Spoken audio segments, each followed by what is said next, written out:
mean, twice a week, we're gonna go through a lot of information, that's for sure.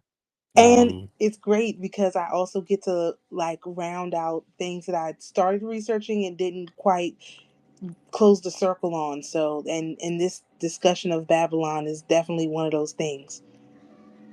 yeah, and I love the, actually, let me post it up. I love the thread that you did on Babylon. So I guess maybe to start on the Babylon topic, yeah, I guess, you lead us in terms of how you wanna start the discussion on the Babylon Empire. Maybe I think to start how it relates to our current reality, and then maybe we could go back to how it began or how the basis of the Babylon Empire continues, in the present day. Okay, well, I'm not specifically that kind of historian, but in the concept of an Egypt, because basically they use the term Babylon and Egypt interchangeably.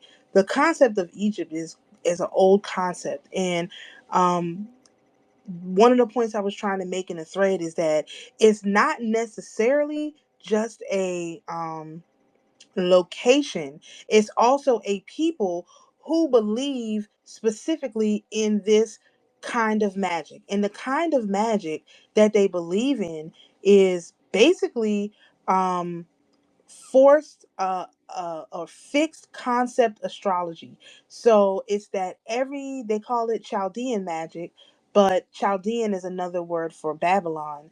The Chaldeans lived in Babylon, and that's what it talks about in Jeremiah. But it's literally fixed magic. So if you learn magic from any regular magician, right, they will tell you what one of the first things they say is you have to go and get Solomon's table of the hours.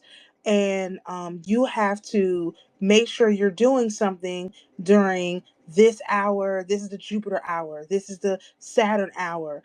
This is the Jupiter day. This is Saturn day. Like you literally have to do it at just the right time.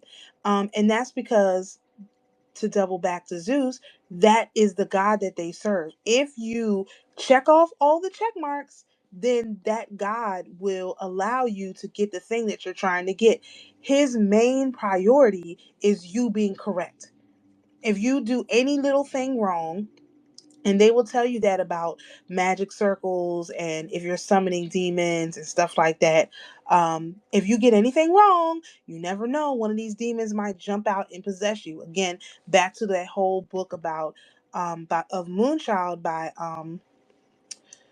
Aleister Crowley. Like if they got any little thing wrong, then literally that demon would maybe eat them all, maybe do something else weird. Like when you're dealing with these type of entities that are strictly focused on meeting the criteria, you totally miss out on the magic that is synchronicities, angel numbers, different types of magical systems like the Zolkin calendar or other different types of magic. You totally miss out on the opportunity to participate in that type of stuff. It's really a zero sum game when you're playing their type of magic. And so the reason why and how it relates to today is because they're still doing this.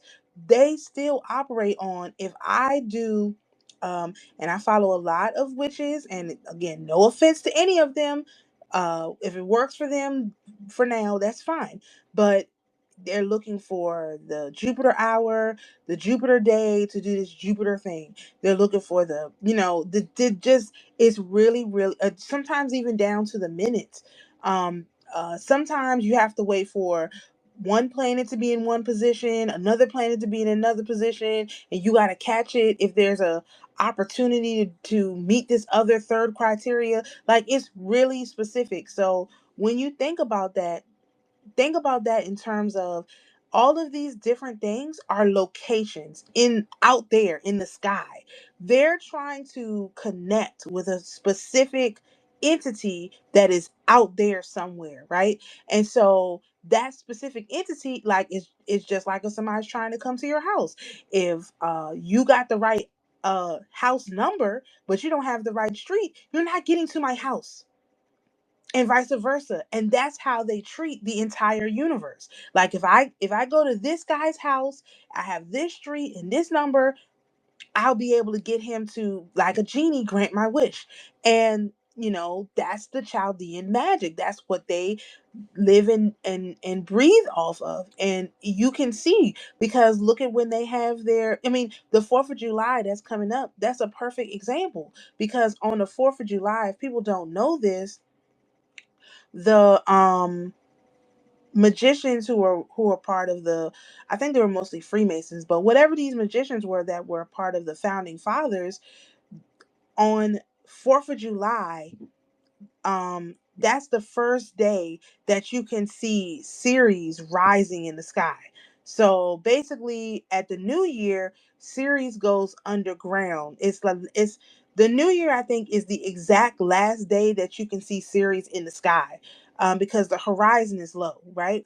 And then at 4th of July, that's the day that Ceres begins to rise again. And then it rises for the rest of the year until New Year's, and then it's a ritualistic the way Series A and Series B rises and falls. So that's specifically the reason why they picked that day, because they were trying to hook the future of America to the Sirius star and all the whatever beliefs they had about this star, right?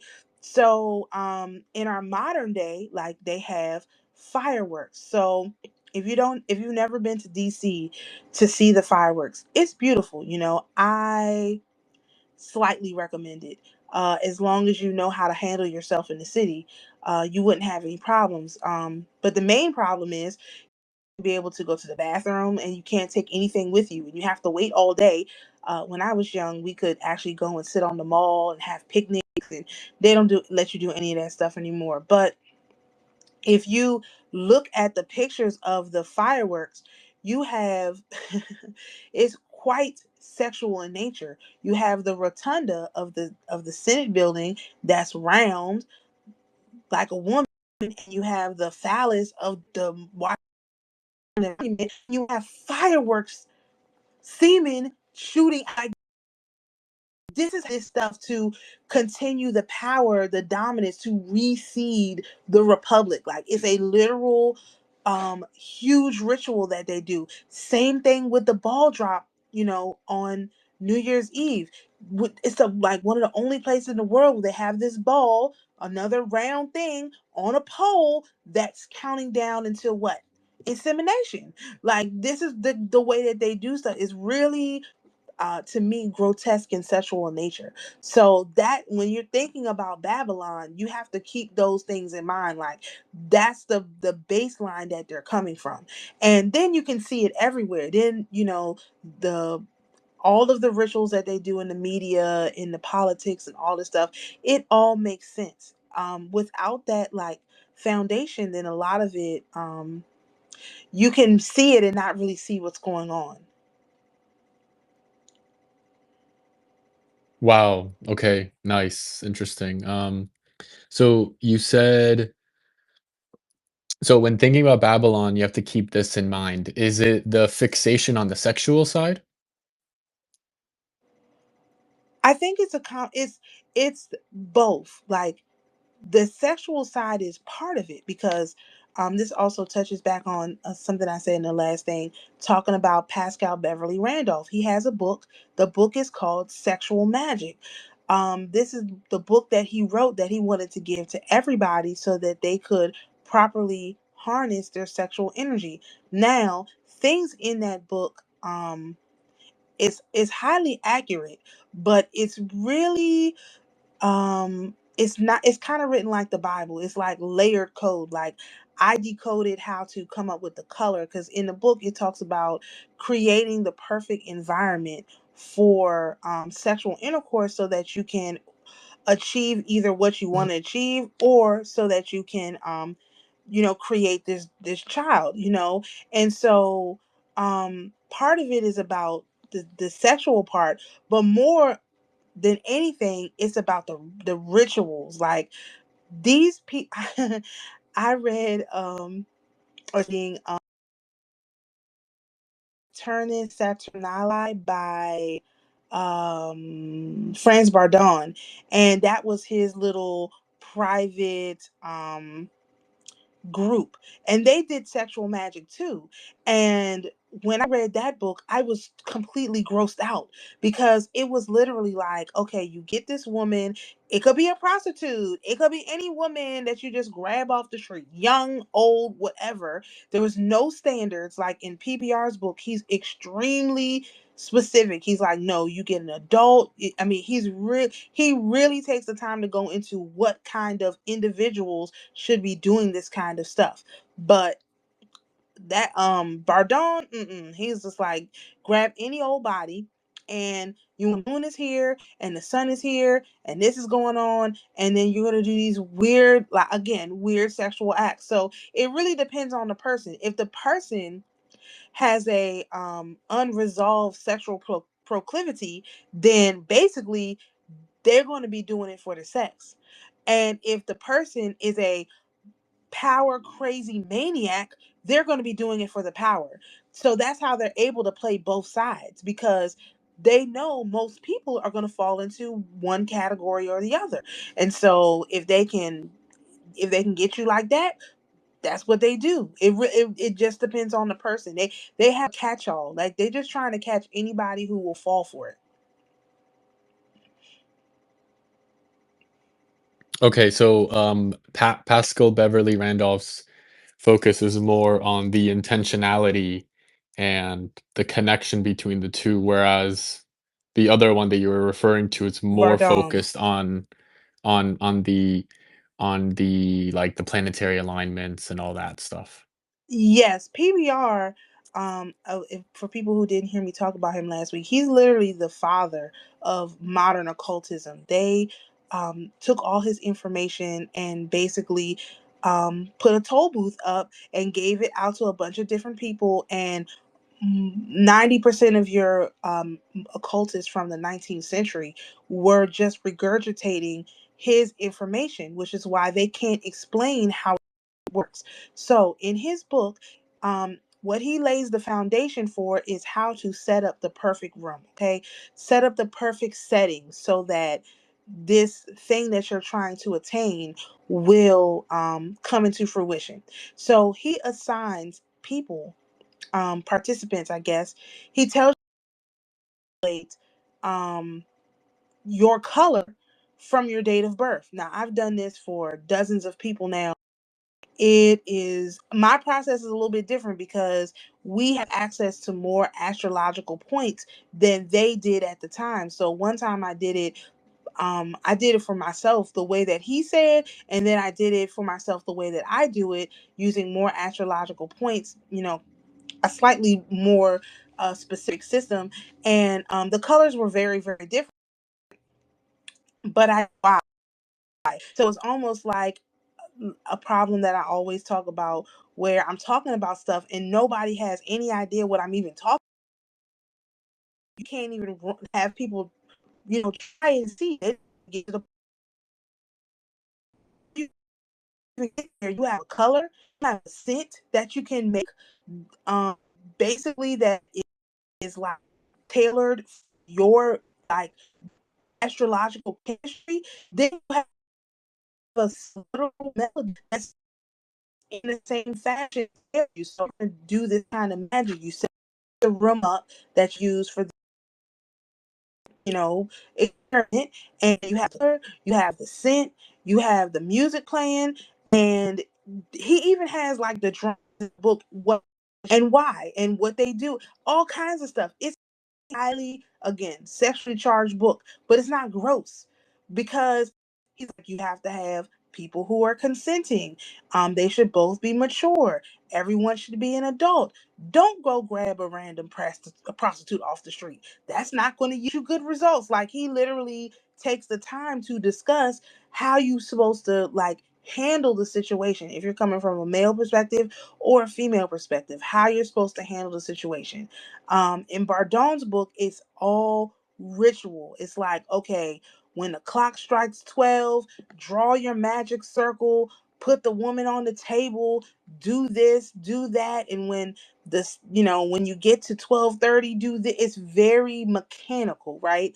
And that's how that particular energy, they like things to be mechanical. Another thing I will say about people who are possessed by Zeus, or who have Zeus working with them unknowingly, a lot of them don't actually like women. Like, they don't have a take, like, all these incels and stuff, they talk about women, but they don't actually like women. That's a clear sign that they're dealing with Zeus, because Zeus don't actually like women. Like, the way that Bardon presents it, it's not in a way that the woman would feel comfortable at all. Because you have the one guy doing the sexual act to the woman, and then a whole group of people standing around watching. That's weird. No, like, unless you're a prostitute, like we have a lot of prostitutes, they will feel comfortable with something like that. But no regular mature woman is going to be like, yeah, we're going to do this sexual act in front of a group of your homies while they're watching. Like, it's a bridge too far now. We might need to, like, can we reschedule this for another day? Like, it's weird. So that's another, like, telltale sign of this energy. It's not really for the pleasure of the actual woman. Whereas in PBR's book, he's like, I would I call him like a player from Himalayas. Like, if you like, think about this, it's 18 what 40. He died in 49. It's 1840. Now, they don't have video, they don't none of that stuff yet. They have music boxes. It's 1840. You got a special color that's just for you in the room, like sheets and curtains and all this stuff in this color. Then you got a scent, like that's a custom made perfume, because perfumes weren't necessarily available to like regular people at that time. And then, especially not a custom one, you got a custom scent that you've never smelled floating through the air. And then you got this music box playing this music. That is a whole thing that's like, okay, that's to make the experience as pleasurable as possible.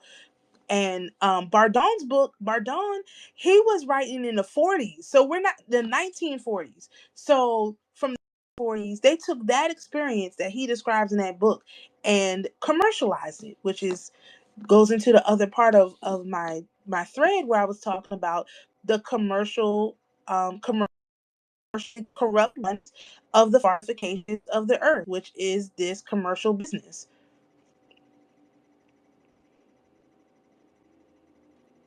Wow. Yeah, they basically almost like bastardized what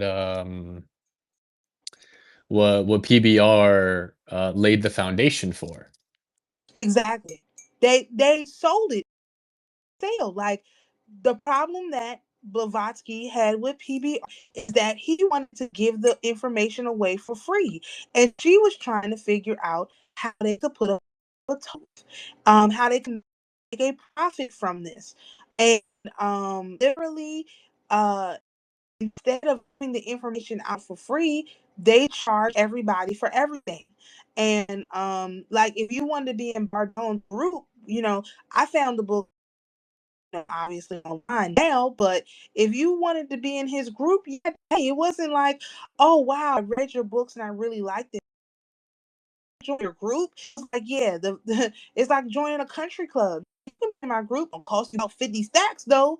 And you gotta come here, you gotta be here.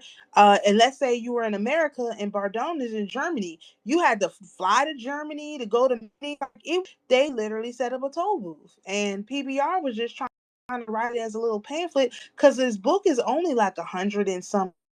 I still haven't even got to the end of it, because some of the paragraphs, like the paragraphs are so profound.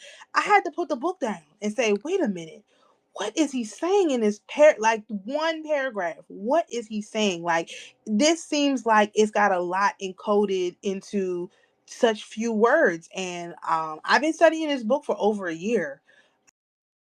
I still haven't I figured out the colors, but I haven't figured out the music part. Or I started working on the perfume. It's all so complicated. So I have a lot more work to do. And he doesn't actually have like have followers, or they used to call them like acolytes, or he didn't have a group like that. He wasn't a group person who had people following him and doing. I think he was a Rosicrucian.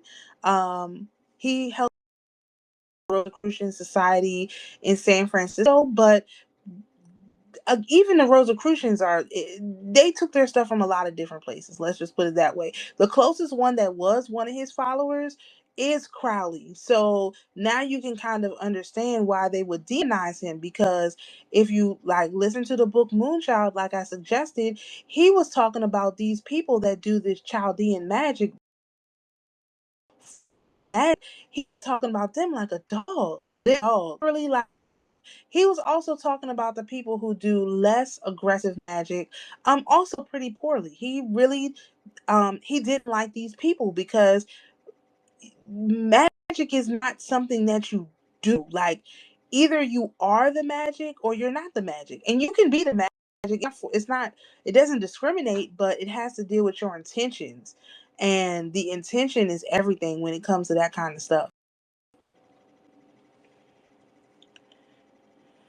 And it's interesting that Aleister Crowley was born the same year that PBR died. Exactly. Isn't that Um, crazy? yeah, like he was born just a few months after his death. So it's Exactly. It's like, crazy he that must have, I mean, lived 20 plus years, somehow found PBR. I mean, I'm assuming PBR was very big in those circles during that time. very big. Um, And the Rosicrucian, the OTO society that probably it came out of that Rosicrucian society that was in San Francisco. So that's how he learned about his work. And then just a little bit about Crowley, they did the same thing to him. He's a very talented magician naturally, and they tried to poach him to put a toll booth up on his knowledge, and he didn't want to do that. And so that's why again they've demonized him so bad. And when they would ask, "Are you the devil?" He was like, "Yeah, I'm the devil," because he was like, "You guys are stupid." Like, it was a joke, and of course, people jokes don't really travel well over paper. Over, so people think that he was being serious, but he was clearly joking. Like, if I when I came across the book, um, I was looking at a video trying to say, "Oh, I know they were saying is Trump the moon child because he was under a black moon, all of this stuff." And I was like, moon child that. So I'm listening to whoever this guy summarized all these points on why they think he's the moon child, but they never talked about the book. And I was like, that's a red flag. So that just so you know, if they talk about like a book or a subject or something, but they never go into details about it, is a pretty strong red flag that they're hiding something. So I was like, well, let me just listen to the book. I do a lot of driving, so I listened to it while I was driving, and my jaw was on the floor. I was like, he is making fun of these people. Did these people think it's oh, I know what it was. The guy in the video I was watching, he read a letter that Crowley had written to someone, um, because people were trying to recreate the experiment that he put in the book. So let me just talk a little bit about the book, okay? Um, the book follows the leader of a lodge, a white magic lodge, good magic, well, white, a white magic lodge. This guy, they're trying to sort of, I would say, almost like birth to Christ. That would be the best way to describe it. And they have a particular alignment that's coming up that they want to tap into. So they get this woman who's she's an adult and she's consenting. But what happens is the guy who is the leader of the White Lodge kind of tricks her into making her think that he actually liked her. And that's the reason why she was willing to go along with this thing. So the experiment was, matter of fact, actually there was two experiments going on at once. The experiment that they follow throughout the book, is this woman gets impregnated by this guy, the leader of the White Lodge, and they're trying to see if they can birth a child with special abilities, like I said, like the Christ. And so they have her follow along with the moon phases, and they're documenting how she's responding to it along the way. Now this is like pre-World War II, I think. So they take her to some place in Italy or something like that, and they just say, you don't have to do anything. All your food, everything is taken care of. You got servants here. Just go along with the energy. And I think every night or something, the guy would come out and do some kind of reenactment. It's all very like, even though they were doing white magic, it was still pretty weird. Like, you would, if you were an observer of this, you would be like, yeah, let me go the other direction from these people. They're kind of strange. So what happens is, Edgar Casey. Now, I said this last week. He uses this man's name. He talks about this man by name. He literally calls him out by name. Edgar Casey's group, they find out that this white magician is doing this experiment. So they spend the whole book trying to figure out where they're doing this experiment, because they are hidden so that they can infiltrate it. And so what ends up happening is, the extremes that the Black Lodge goes to in order to find out where this experiment is happening. Now, it's Edgar Casey, some other white guy, then it's a Middle Eastern guy or something like that. This is where I learned that a demon can only possess a pure vessel.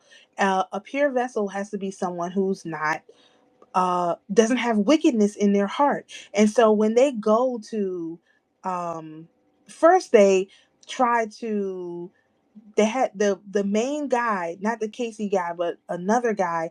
He had a wife who was a prostitute, and they did some kind of ritualized killing. Let's just put it that way.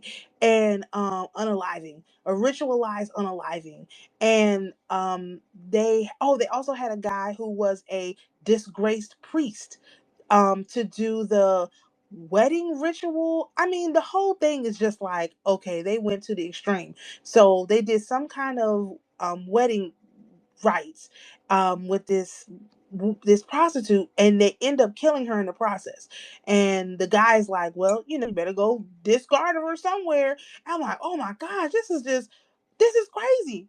Then later on, so that magic didn't work, right? Now these are black magicians. That magic didn't work, so they ended up like trying to summon a specific demon. So again, they had to wait for a certain date, a certain time. They had to do the magic circle. They had a special cave. They were out. It's really like goon like, okay, like they were gooning. And I was like, okay, what is going on in this story? So again, like I was saying before, this is when I found out that the demons can only possess a pure vessel. And the Muslim guy they had in there, um, he was like a complete like airhead. And so when the demon went to possess someone, he couldn't possess the Casey guy because that guy was really wicked. He could possess the Muslim guy. And it's weird cannibal stuff. And then he answers the questions of Casey and he takes notes. And the poor like Muslim guy it's very like grotesque, like the whole thing. And I was just like, all of this, like, again, the point of the book is they're trying to have a special child. This guy is so nuts that he is going through all of this magic. Like, this is forbidden magic. You're not allowed to impede on the free will of people. He was willing to go through all of that just to find out where they were doing this experiment. So anyway, they end up finding out because the guy on the White Lodge side, oh, something else about that. They had a grandmother figure in their little group. And the woman, since she was around like all of these magical people, she starts to develop skills and powers. And to keep her in line, the grandmother in the group was basically cloaking herself, going into this woman's astral subconscious realm while she slept, and made sure that she was staying in line. So that was also, that's not allowed. You're not allowed to do that kind of stuff either. So even though it's what, oh, now these were the white magicians, these was the good ones. Allegedly, they were still doing things that weren't allowed. So what ended up happening was the woman at so the it was like a big confrontation right between the white lodge and the dark lodge, and the woman realizes that they've been playing her because again there was another member of their group that never came to this place, never did any of this stuff. She was the one carrying the real child that they were doing the magic on, like they wanted to be special. The one that she had was, hey, if it works it works, but the real one they wanted to protect was somewhere else, and that's the one that they was actually trying to make this moon child. They just had this one as a cover because they knew that the black magicians were so you know reckless in their magic that they would follow them. And so she starts to figure out that these guys are all lying to her, and she like meets the Muslim guy on a boat. She's still pregnant, like 9, almost 10 months pregnant. She meets the Muslim guy on the boat. She just gets on the boat with him. I mean, the whole story is like every single character is completely flawed. Like none of these characters are characters you would trust. And then right after this, the world war breaks out, and then everybody has to go fight. And it's really really interesting to see how he portrayed the people who do this kind of magic. And for me, for reading that book, I really got an understanding of people who engage in this type of behavior for anything other than the sheer fun of it, the sheer magic of it, like the amazing possibilities that could happen. If people are taking this stuff literally, like seriously, like their life depends on it, and they cannot do anything without going through all these machinations to do this magic, something's wrong with them. They got a problem, and you might not want to be around them. And that's how this country is. It's so, they do so much magic here that I'll give you an example of this. I have a friend that works in a regular job in a warehouse, and we had been following like feast days and stuff like that in the Orthodox Church because, like I said, I'm Orthodox Christian, and it was November the 1st, which is All Saints Day. This was not last year, but 2 years ago. And she was like, "You'll never guess what they did today." I was like, "What? Y'all had a thing at your job today?" She said, "Yeah. They gave everybody black shirts to put on. They had them all stand in a circle, and literally they were chanting." I said, "Wait a minute. Black is a color that shields you." So basically, on the day when the saints, because All Saints Day is the day that the saints would commune with us on the planet. The day that's All Saints Day, they have y'all blocking your energy out and giving it to this company. Now, this is a corporate company. It's not a mom and pop. This is a corporate company. They literally had them do this. And if I, we're gonna write a book on this because corporate magic is really out, it's really over the top. Every time we turn around, we notice a particular alignment. They were doing some kind of, oh, it's employee appreciation. I said, then y'all just have employee appreciation. Why are they doing another employee appreciation? That's kind of weird. A few weeks ago, they bought a bunch of plants in there and soil, and it was with some specific alignment, and they gave them all plants and soil so that they could plant them at the job, literally take their energy, their blessing in the form of a physical growing thing, and plant it at the job so that all their blessings will be tied to that job. They do the again, commercially corrupt. Wow. It doesn't surprise me, but that's insane.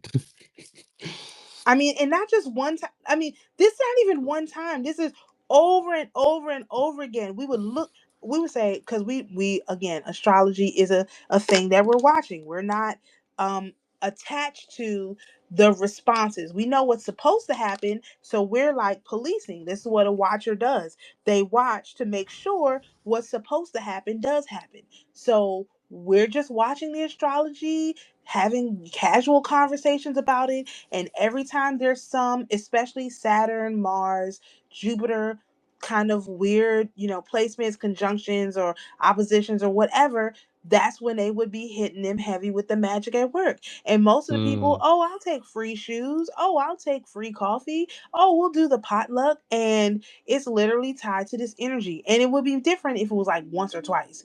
But she's been working there over 2 years. I mean, we got at least 2 dozen times that this has happened, which is impossible wow. Wow. Wow. That's and and horrible. how does one protect themselves from it? Just not participate? Well, you just have to reject it. I mean, a lot of this is saying it out loud, not necessarily to anybody, but like when you go Mm, into your car, you're like, if they're trying to take my energy for something, I don't accept that. I would right. tell her, I'm like, you could take the free stuff and just be like, thank you, but I'm not giving you what you want. Like, but she just, she's an older person, so she's like, I don't even want their stuff. I was like, okay, I feel you. But as a younger person, you want their free tacos, say thank you for the tacos, but I am not giving you my energy. Like, you just have to understand that you're being harvested. I mean, it's commercially corrupt, so they're going to start their harvest within their commercial enterprises. Mhm. And that's literally like all Babylon is. That's the whole thing with the all of the current events that's going on. These people want to harvest people's energy, and they were doing it with slavery, right? Allegedly, whatever kind of slavery is, multiple kinds of slavery, but let's just in general, they were doing it with slavery, and they literally now doing it with slavery again, except instead of having to house you and feed you, they also put up a toll booth for you to pay for your housing and your food. At least when you were a slave, they paid for your housing and your food. It was included in the deal. But now they make you pay for it separately. And they have people out here thinking that they're not slaves. When it's like, okay, do you even know what a slave is? Like, are you seeing what's happening to you? But because so many people opt into the system and say, okay, I'll take, you're offering this, I'll take this and I'll give you my energy in exchange. They're literally selling their energy. These jobs are not, they don't need, they could replace a lot of people with the AI, and they could have done this a long Mm, time ago. They don't, it's not the AI, it's the energy.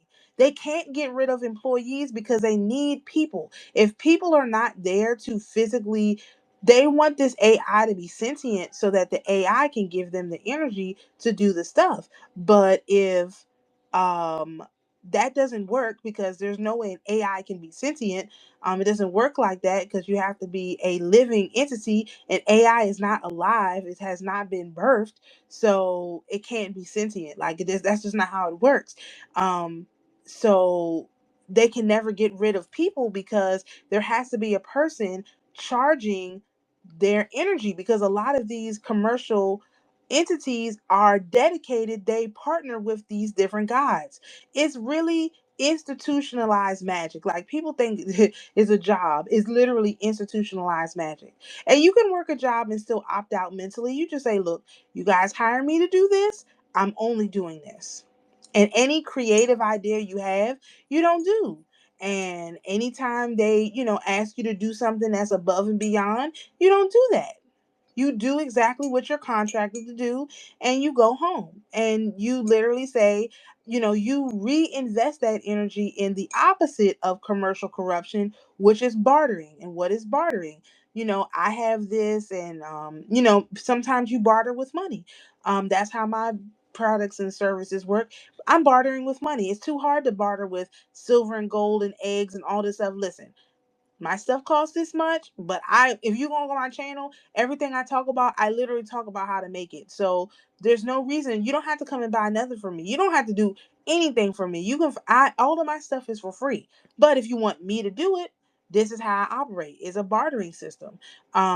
You pay me, and then I can spend my money. I spend a lot of time spending my money with other creators, especially new ones, because a lot of the spiritualists who are old, they already have a toll booth set up. But the new ones who are just trying to come out and get a name for themselves, my friend, she's a lot of times people's first paying customer. She was my first paying customer. And that's how she gets people started on this thing, by telling them, no, you're worthy of whatever it is you're offering just because of who you are. It has nothing to do with the actual service. It's because of the person that you are. You're worthy to have customers. And I'll be your first customer, and I'll pay whatever it is. I pay it and keep moving.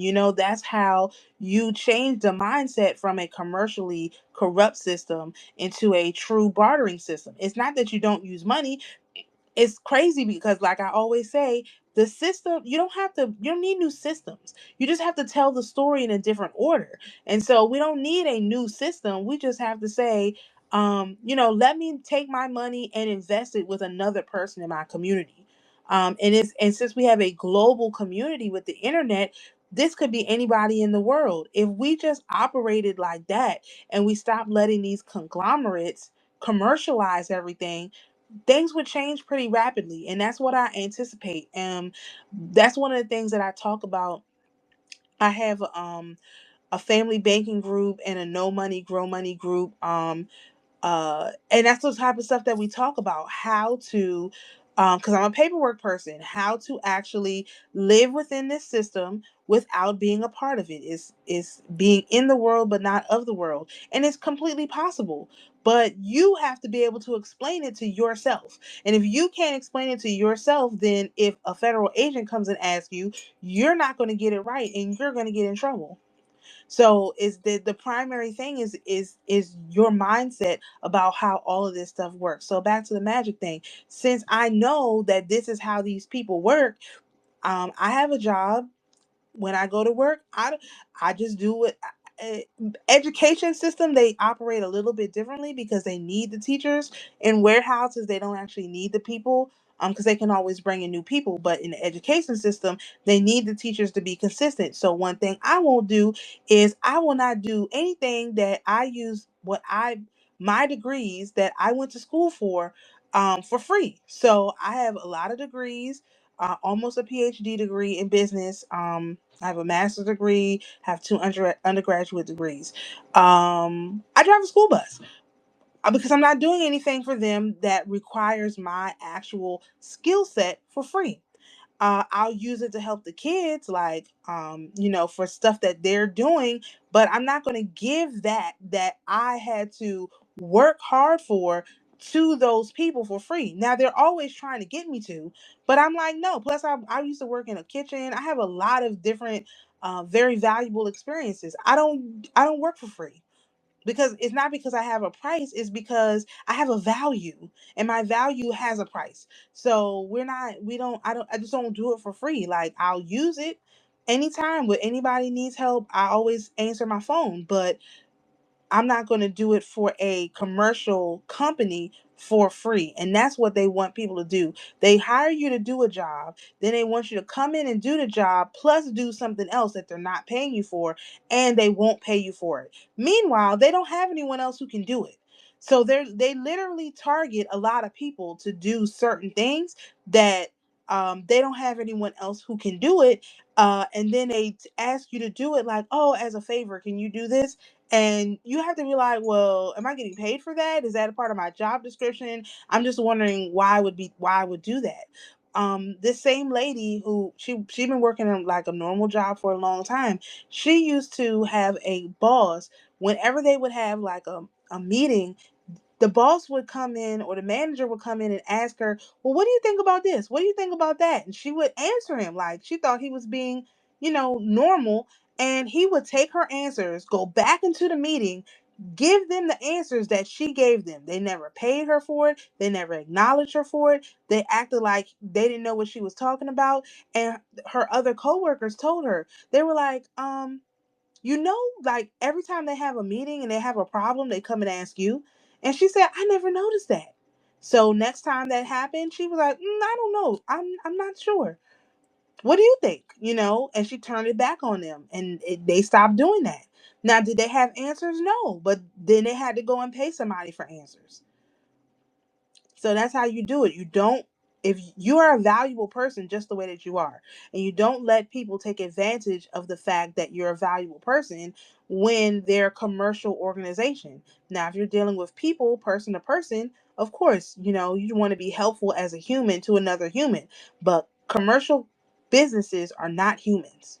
And they're not run by true humans. They're entities. And so when when these like harvesting operations take place, how is it accumulated? Like how do these commercial outlets manage the energy that is being harvested? Again, this Does goes back to the entity that they're dealing with. So I haven't finished working out, like breaking down all the industries. But that is something that I've been thinking about and trying to work on, because it's very complicated. But based on but one thing I can say is that it ties back to the Greek gods. Somewhere in the pantheons of the Greek gods, you can find it, because they only deal with the Greek gods. So, because Zeus is their leader, right? Once you the understand who their leader Chaldeans? is, yeah, the Mhm. Olympians, or it could be the Titans.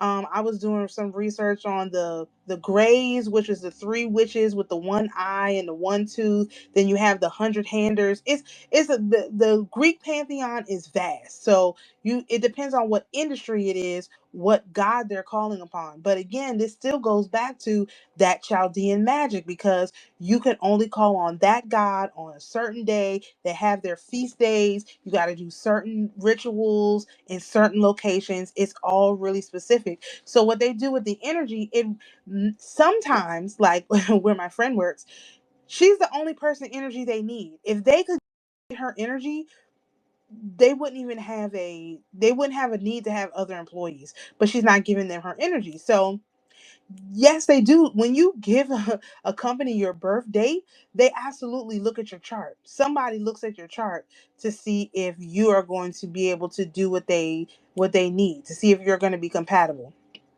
especially in the commercial industries. In mom and pops, it's not so different. So like me, I can never work in the commercial industry.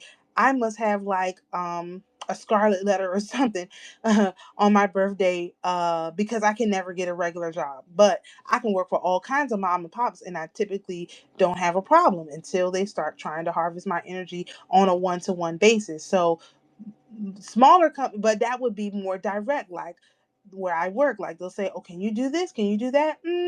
Not really. I don't know about that. But in a commercial company, like I had worked at Amazon for a little while, they literally just it's the same way the cloud works, right? The same way this NSA scraping works. Like they just take in all the energy and then they figure out where they can put it. That's what they do overall.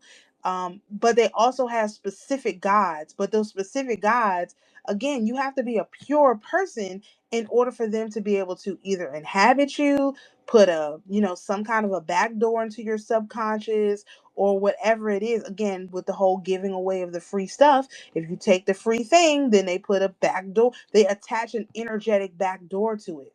And a lot of it is self-imposed based on the way that our culture operates. So if you work at a job and you get a perk that you think is a valuable perk, then you will be more likely to give that company what they want. So they don't even have to actually physically go get the entity and attach it to you. You attach the entity to yourself by doing what you think is in the best interest of the company over what is in your best interest. It's really wicked. It's really wicked. But yes, they two ways. So they either just scrape everybody's energy and send it, out there somewhere. Because remember, um, the creator and the creatrix, the mother and the father, is the earth.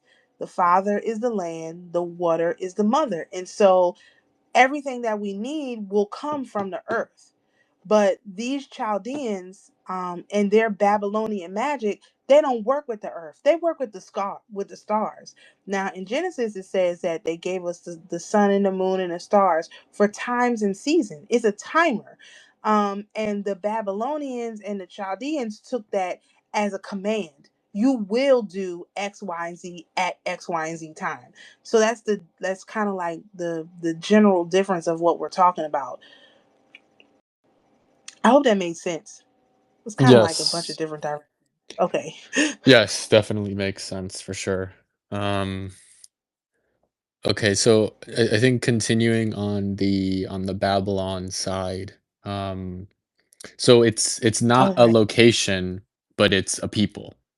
And Right. It's Egypt right. was part of Babylon, at least in the Bible sense? It's all there's multiple. Okay, so let me just explain this part. There's multiple Babylons. There's multiple Egypts. When we The way that the Bible scholars tell the story, they tell the story as if everything was it never west of 82 degrees was at north or west. Everything north of 82 degrees west doesn't exist. So nothing past DC, basically, DC is 77 degrees.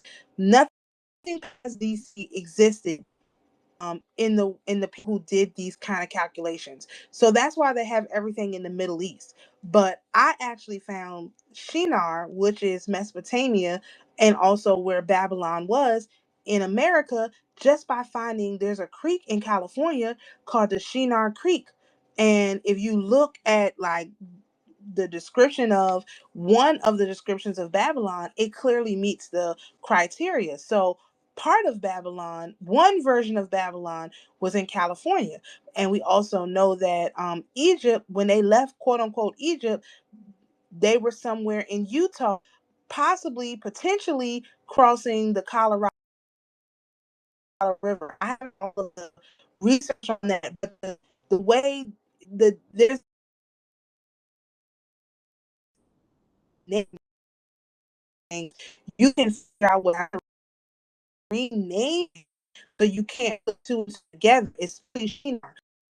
When I saw it on my map, like I use Google, I saw it on the map, tried to like Google it, and it did not show me Shinar in California, but I looked on the map.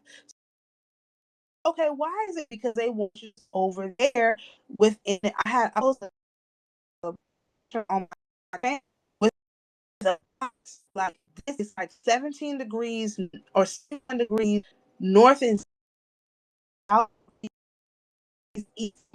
That is all of the old world.